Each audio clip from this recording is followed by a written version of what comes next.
Oscar's growth is been impressive. He really makes life difficult for Lando. So we have a great championship battle. But the downfall of Red Bull has been, the talk of the town in Formula One and in our podcast and outside of Formula One. And the uncertainty if Max will continue. What for you has been more shocking? Lewis's lack of pace, his lack of performances with Ferrari, or the precipitous drop-off of Red Bull this year? Lewis is the biggest disappointment, if you ask me. I mean, a 7-time world champion that moves to Ferrari. Wow, I want to see him, deliver, and I want to see him make life difficult to Charles Leclerc. But so that's more like on a sportive side, very disappointing. We are getting ever closer to that, hopefully, after the summer break as we hurtle towards Abu Dhabi. Do you feel the gloves will ultimately come off between Lando Norris and Oscar Piastri? I said at the beginning of the year, if you look at the history, it always takes 4 to 5 years for a great championship battle to end in the final race of the season. Any enthusiast about Formula One would like to see a championship decided in the final race, perhaps in the final corner of the final lap. Zandvoort feels so knife edge. If you make one mistake with those speeds, blind corners, it's gonna hurt. So drivers are enjoying it. You can make a difference with your talent. Of course, you need a good car and weather predictions. You're on the beach. You never know what's going to happen.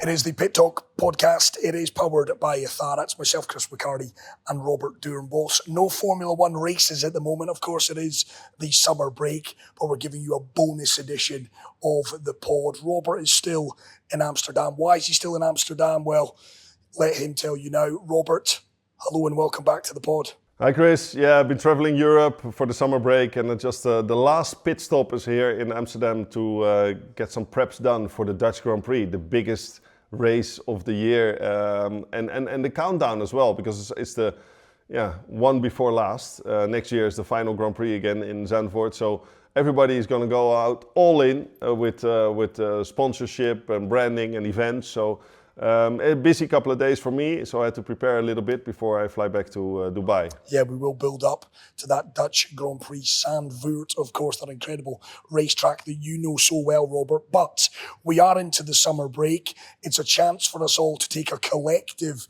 breath, to reflect a little bit on the opening 14 races of the season. Of course, we'll resume with 10 races remaining of this 2025 F1 season. How do you reflect a little bit on what we've seen thus far? Well, I think if the McLaren dominance was sort of quite clear to happen. I think that on a team perspective, they were already great last year, and they've just fine-tuned all their small mistakes, and now they're dominating the Constructors' Championship. So I think that was clear. Oscar's growth is been impressive. He really makes life difficult for Lando. So we have a great championship battle. That's good, in a good place. Then the other moment of sort of disappointment might be Max Verstappen winning only 2 Grand Prix. I know last year he was already like this, winning the championship pure on talent and not having the fastest car. But the downfall of Red Bull has been, the talk of the town in Formula One and in our podcast and outside of Formula One. Hugely successful team who got rid of their CEO, team principal Christian Horner, even before the summer break. And the uncertainty if Max will continue. So that is definitely a big topic. And my eyes were all on Lewis Hamilton. You know, if I saw the picture in front of the house of Enzo Ferrari with all the windows open, 8 or 7 windows open, and the front door to his 8th World Championship potentially, I thought it was the coolest picture. It broke the internet, but with a cool picture, you need also cool performances, and they're just not there. Lewis is the biggest disappointment, if you ask me, in his Ferrari. Yeah, I was going to ask you that question because again, because we can reflect a little bit, Robert, in the cold hard light of day, what for you has been more shocking? Lewis's lack of pace, his lack of performances with Ferrari, or the precipitous drop-off of Red Bull this year? Yeah, well, it's 2 different stories. As a professional athlete, you look at Lewis Hamilton and you think, okay, he's one of the all-time greats. I mean, a 7-time world champion that moves to Ferrari. Wow, I want to see him, deliver, and I want to see him make life difficult to Charles Leclerc. But so that's more like on a sportive side, very disappointing. But on the bigger story, I mean, the team that I know so well, Red Bull, and to see them struggle and to see them just go downhill like this, that's the bigger story. I agree. In terms of McLaren's dominance, we've got a real title tussle, and I think I speak for a lot of F1 fans. I'm just waiting. I'm waiting patiently for the gloves to come off. We are getting ever closer to that, hopefully, after the summer break as we hurtle towards Abu Dhabi. Do you feel the gloves will ultimately come off between Lando Norris and Oscar Piastri? Yeah, because if you know, Oscar's manager is Mark Webber, and Mark Webber knows all too well about being in a high-performance team, having to deliver week in, week out with a super fast teammate, Sebastian Vettel, and the fight for a championship. And it's not only the on-track battles, it's also the off-track battles. And I think, Oscar and Lando, they're very young guys, inexperienced in some ways in life. And I think Oscar has definitely has a different character than Lando. But it will be in the details. The championship will be decided not by one driver being way faster than the other. It's about consistency. It's about, finding the right strategy, taking bold decisions at the right time, confidence. I mean, how cool is it that we start our podcast powered by Itara and we're going to finish it in style in Abu Dhabi, our first season, but also with a great championship fight in Formula One between these two drivers. Do you honestly feel, honestly speaking, and don't just say this because the paymasters at Itara are listening? No, I truly feel, and I said it, I know your question already, if I feel it's going to happen.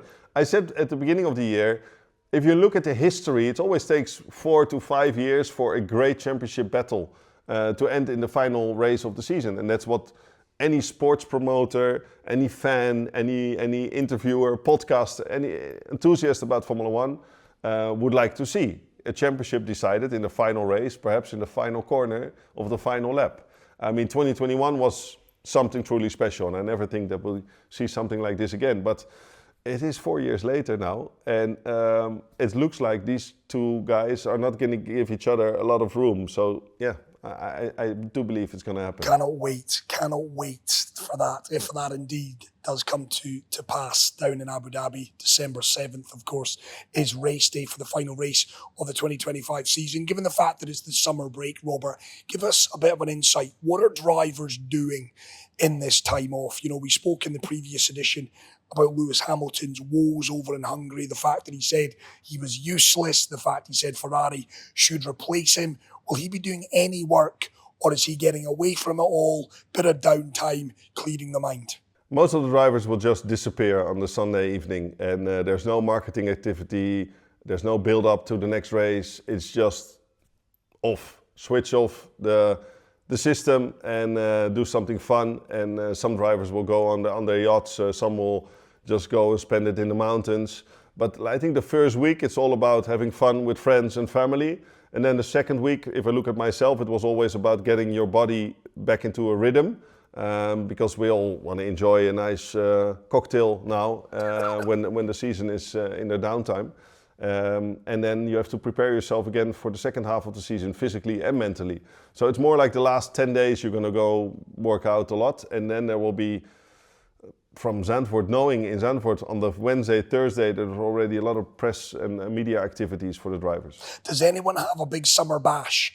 Does any of the team owners or the drivers, back when you were driving, did anyone have a big summer party that everyone was invited to? No, there was always a party at Silverstone at Christian Horner's place when we had the race there on the Sunday evening. This was fun. But in the summer, most of the drivers go on their own with their families and friends. And it would be a coincidence if I meet a driver in Ibiza at a crazy party, Ushuaia, at 4 o'clock in the morning, and they say, "Hey, you're here as well." Yeah, I'm here as well. So that was the Q4, flat out.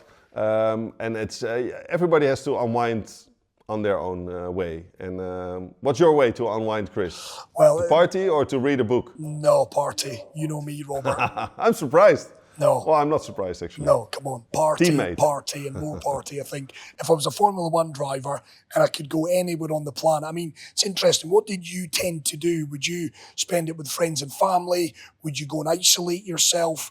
What was your kind of your ways of making sure that you came back after the summer break refreshed and ready to go? Well, me not having any private jet, I was always hopping on with my teammate David or somebody else for catching a ride.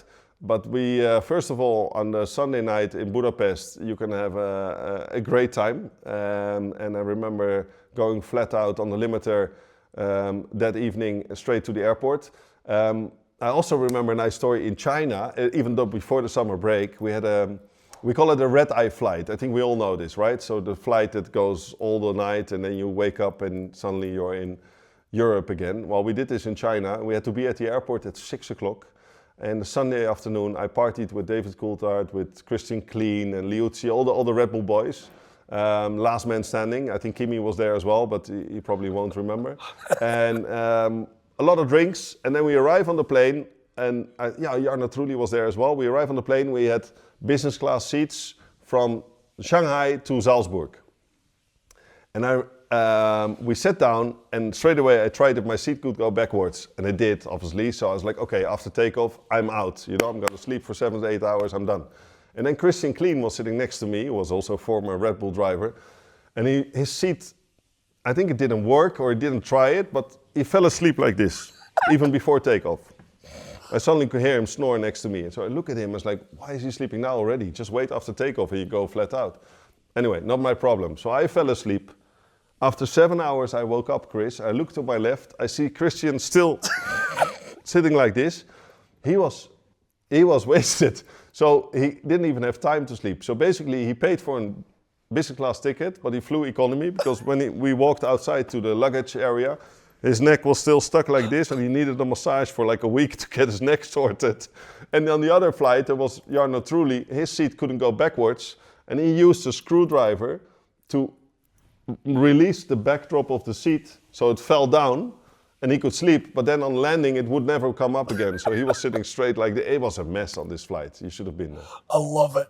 It's these stories that I love the best, Robert. It's these little stories, the insights into the workings of Formula One. So with the fact that summer is here, the guys will go away, they'll reflect a little bit. Same for the engineers and the mechanics. And then when you look, I guess, on what we've seen over the last 14 races, you've talked about the biggest disappointments. Who's been the biggest winner for you? Who's been the man that has stood out? The obvious answer, I guess, would be Oscar Piastri, given the fact that he does lead the Drivers' Championship. Yeah, I mean, Oscar really made it. I think the team also looks at that. Considering that 3 years ago, Oscar wasn't certain about his Formula One future, and now he really every year steps up. And when I spoke to Mark Webber, who's going to be a guest at our show as well, I spoke to him in pre-season testing in Bahrain. He told me, he said OP, that's how they called him, OP. OP really stepped up already, mentally, working with his engineers, going to the factory, doing the simulator work, and knowing what his weaknesses are. And that's the whole thing about being a professional athlete. If you can know where your weaknesses are, or not only as an athlete, also as an entrepreneur, you can make a difference. You can work on these areas, or you can let your team cover those areas so you can focus on your good parts. And I think all in all, Oscar became an unbelievable driver and a really a multi-championship winning material. But he still has to deliver. Would he be a good world champion, do you feel? Yes, I agree so. I think the way he carries his team, found a good working relationship with his engineer, Tom Stellert. The way they communicate with each other, it's like a marriage, you know? Instead of some drivers, I still hear the frustration when they talk to their engineers. And a good example is Max with Giampiero. Like yesterday, it was a terrible weekend for them. So there was no communication on the board radio after the race, apart from it is what it is and it's painful. So you have to really feel each other, and I think Oscar will be a great champion if he wins it this year. Right, let's get into reflective mood and quick fire questions. You haven't seen these questions, Robert, so it's the first answer that springs to mind as we reflect on the season so far. If I was to ask you what the best race has been this year, what would you say? Best race this year. I still think, well, Melbourne was quite chaotic to start the season like that, and I was there live, so that was just nuts. But I honestly hope we still need to get to see the best race of the season. Yeah, good answer to that. I love that. What about, and I hate to do this, but what about the worst race? The race that you've come away from thinking, well, what was the bleeding Spa. point? I mean, Spa-Francorchamps really disappointed in the whole weekend. They predicted rain all weekend. It hardly showed up, only on Sunday morning. And then finally when the rain is there, and it could be a wet, chaotic Spa Grand Prix, the Belgium Grand Prix, which is historical for it. And the FIA took it away from us. So I think that was the most disappointing race this year. What about a strategic masterclass? When you reflect on one driver who's perhaps with a race engineer, they've got it all right on the day. Does anything spring to mind?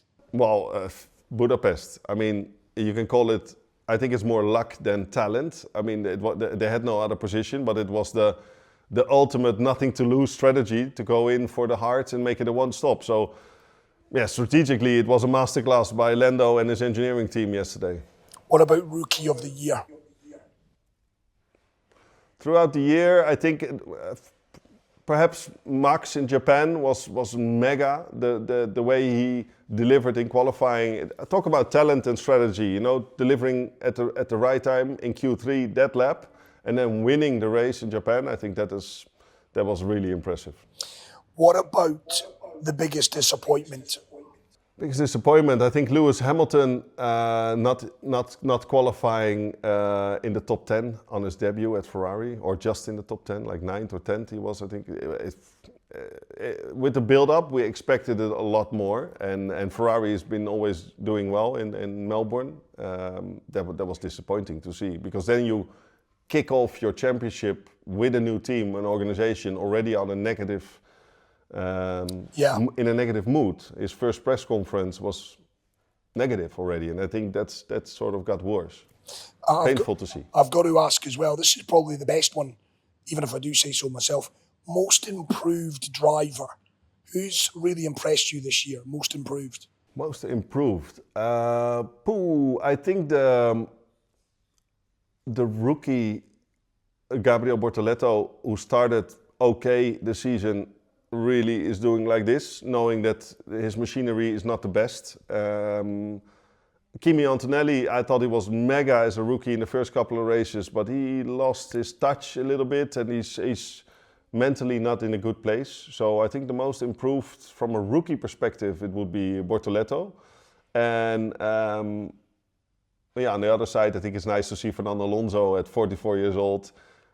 When he gets a sniff of a competitive car, bam, he's there, like he was in Budapest. And I think that's also cool to watch. Best team radio. Who do you always enjoy eavesdropping on when they come up? Best team radio is Oscar with his engineer. I think the minimum amount of words they use to send over a message is quite impressive, knowing that I'm always talking a lot. I couldn't do that, but it's really character. And I think Yuki, his radio messages were not as exciting anymore as it was in the past when he was swearing the hell out of everybody. I think he learned to behave. And last one, I guess, this is more, as opposed to being reflective, looking ahead. What's the storyline, Robert, that we all need to keep a very close eye on? What are you expecting to transpire over the final 10 races after the summer break? Who will move their focus on their 26 project earlier than anybody else? So when you're very disappointed, like Ferrari is at the moment, I'm surprised to see if they're going to be pushing for a small bit of success, knowing that their big race is coming up, Monza. We have the Dutch Grand Prix, then we have Monza, and normally if Ferrari does well in Monaco and Monza, their season is sort of saved. But their season is not saved at all at the moment, because they haven't won a race, and apart from the sprint with Lewis in China. So I'm curious to see when Ferrari will say, okay, enough is enough. This is too painful to watch. Lewis is not performing. Charles complaining. We throw this car in the bin and we're going to focus on 26. That's a good moment to watch. And also the Red Bull situation, because Max just announced at English media, British media, that he doesn't expect to win a race anymore, which would be disappointing for the new T-Boss, Laurent Mekies, and Pierre Waché, the man in charge of building a fast car. So I think that the 2026 rules are going to be the headlines in the second half of the season. Of course, McLaren has to focus on their two star drivers beating each other for the championship, so all efforts are going to be there. But other teams that have nothing to lose might shift already their focus to 26, like Aston Martin, for example. Yeah, looking forward to. Of course, it all resumes the end of August with the Dutch Grand Prix. Of course, a Grand Prix that's close to your heart. Zandvoort as well, fantastic track. What can we expect? What are you expecting from race 15 of this season? Well, it's a full adrenaline Grand Prix circuit, and I'm actually going to drive a Formula One two-seater with one of my partners on the Thursday before the Grand Prix weekend starts. So I have to scare a few people around the track at Zandvoort. Looking forward to that, and I hope the suit still fits after all these years. Zandvoort has great facilities from a fan perspective point of view. It's on the beach, there's a festival of speed, there's a lot going on, there's music, DJs, entertainment. But from a driver perspective, I remember interviewing the winners of the first year. It was Max Verstappen and Lewis Hamilton and Valtteri Bottas. And when I talked to them, Chris, after qualifying or after the race, I asked them to show their hands, and their hands were like this, because Zandvoort feels so knife edge. If you make one mistake with those speeds, blind corners, it's gonna hurt. So drivers are enjoying it. You can make a difference with your talent. Of course, you need a good car and weather predictions. You know, you're on the beach. You never know what's gonna happen. Rain, sun, anything in one weekend. And it's a good party on the Sunday night as well. It is, but I will skip that for my lovely The Pit Talk podcast, because I have to jump on a plane and be with you guys on Monday morning, fresh and sharp. So I will skip the party on the Sunday, but last year's editions, on Monday, my phone was still off. I love it, Robert. Look at you, you professional that you are. You're going to be back with us at the start of the second half, if you will, of the F1 season. Looking forward to it, Robert. Really, we are. It's been a cracking start to the season. 14 races down, 10 to go. It's going to be a phenomenal ending to this 2025 F1 season. For now, though, Robert Doornbos, thank you as always. The Pit Talk podcast powered by Athara.